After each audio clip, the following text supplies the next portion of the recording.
into the ruffle video, I want to talk a little bit about ruffle shapes, just in case you don't already know how to do this. So ruffle shapes, for the most part, when you have just kind of organic, kind of caused by gathering or just natural flow of the fabric, you kind of have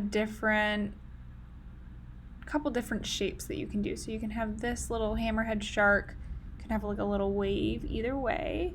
Different sizes, whatever size you want. There's a lot of variation in it.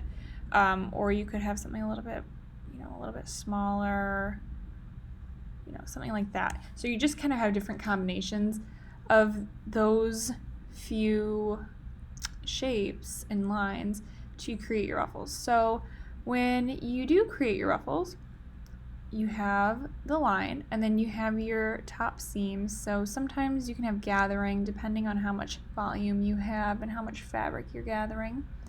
And then you'll have your outside line, that outline of it. And to make it look three-dimensional, what you're going to do is every time there's a change in direction, you are going to make a little line upwards back towards that seam. So you're going to have one under the pleat and you're going to have one up here on top of the pleat. And then this is a change in direction that's vertical, not horizontal. When you have the change in direction that it's going left and then it goes right, that's when you're going to have this line that goes back up to the seam. This change, although it's at an angle, it's going down and then it's going back up. So you don't need a line right there. But this is going right and then left, so we're going to have a little line going up here. You're going to have a line under the seam, or under the ruffle. And then back down here, you're going to follow it, go up here, and right there. That's going to go all the way up.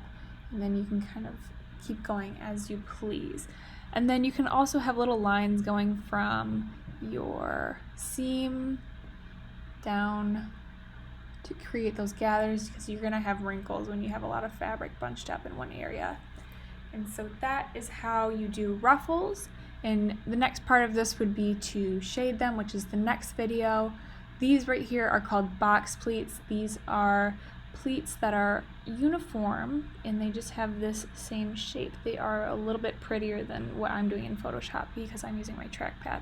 But they all look like that, and then they're going to have these little lines under them just like the other ruffles, and they are going to go up,